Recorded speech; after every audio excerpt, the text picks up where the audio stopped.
Assalamualaikum warahmatullahi wabarakatuh. Di sini kami dari kelompok 4 akan menampilkan presentasi pada hari ini dengan judul materinya linguistik bahasa Indonesia Morfem.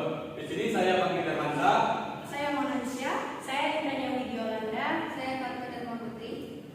Kita mulai acara diskusi pada hari ini.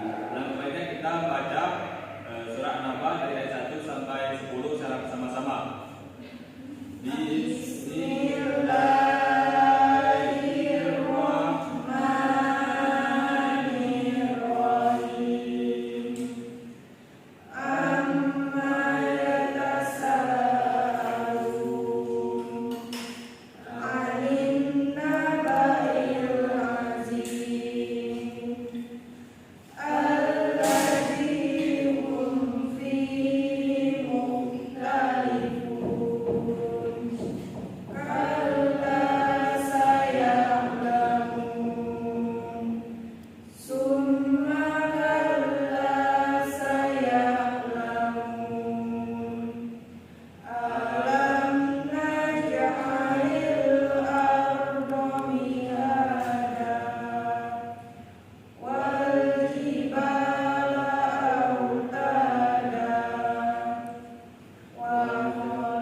Kelompok 4, Boom, boom, boom, go ready, go, go, go.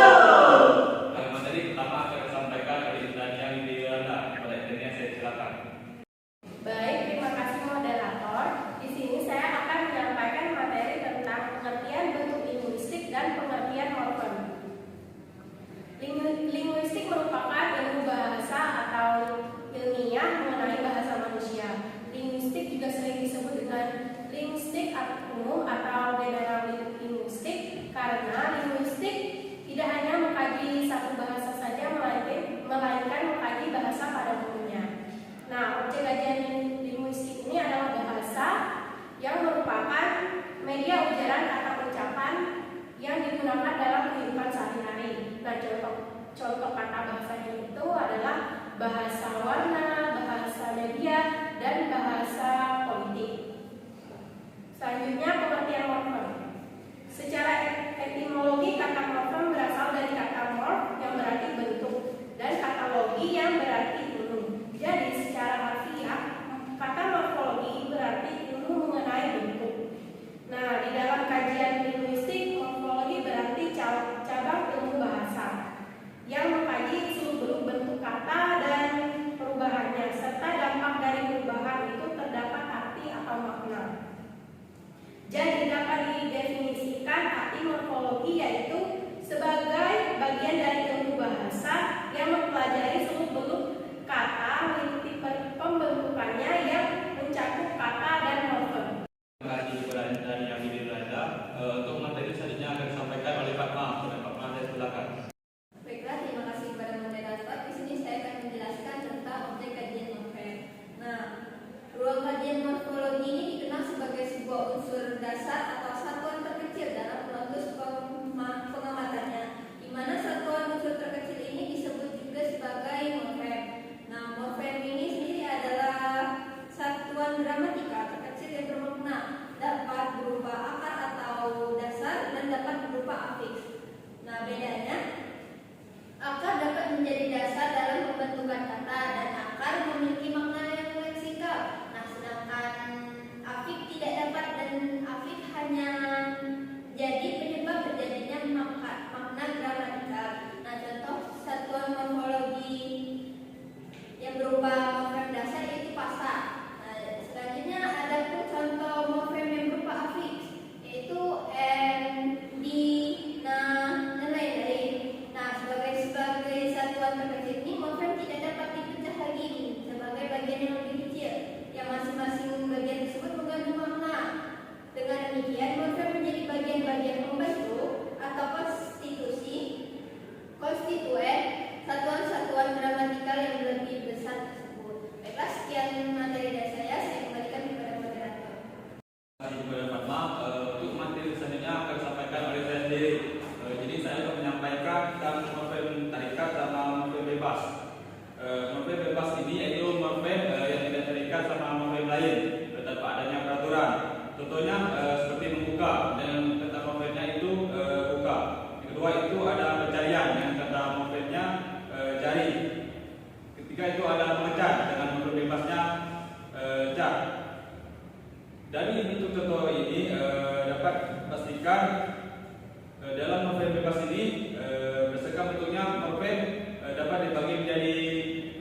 4 jenis, yaitu kata dasar, perimbuhan, kata ulang dan menjemuk. Selanjutnya itu morfem terikat. Morfem terikat ini itu morfem yang saling terkaitan dengan satu sama lain dengan adanya peraturan tertentu. Seperti contohnya itu membuka. Dengan morfem terikatnya mem. Kedua itu ada pencarian. Dengan morfem terikatnya pendataan. Terusnya ada mengecat dengan morfem terikatnya dengan menge.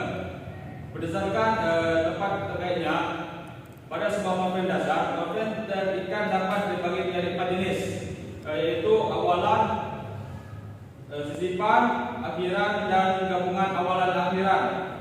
Morfem terikat ini sebagai bentuk kata benda dan kata sifat. Mungkin itu saja penjelasan dari saya.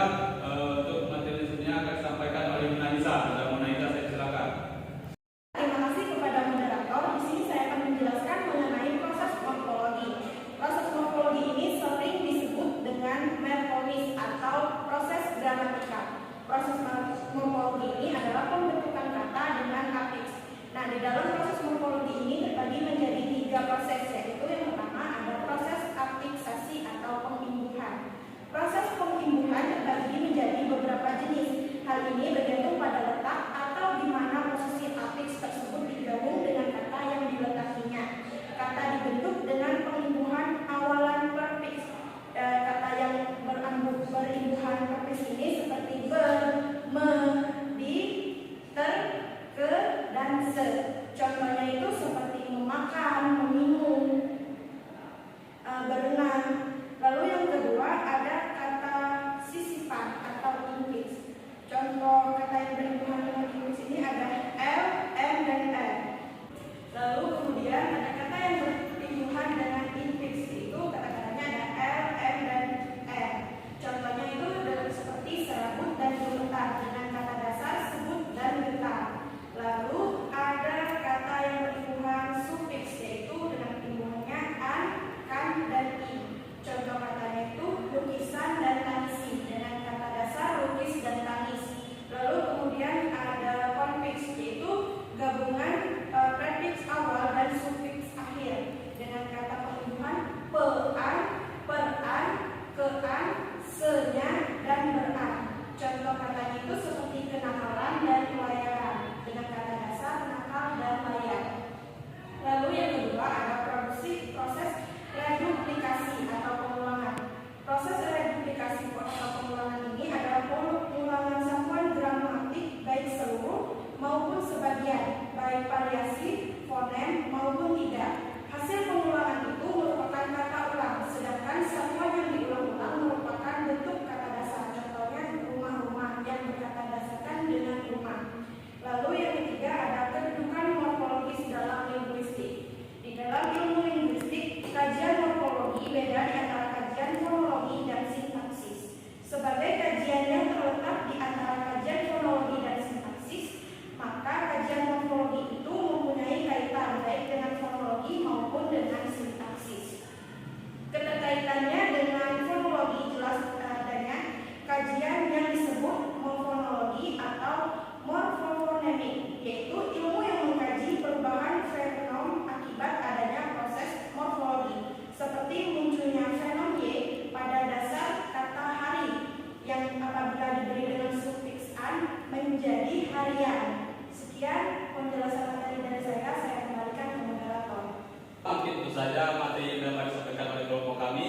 Kami akhiri presentasi kali ini dengan sebuah pantun. Pergi ke pasar bersama tadi. Cakep. Sampai di sana membeli bersih. Cakep. Cukup sekian presentasi kali ini. Kami ucapkan terima kasih. Wassalamualaikum.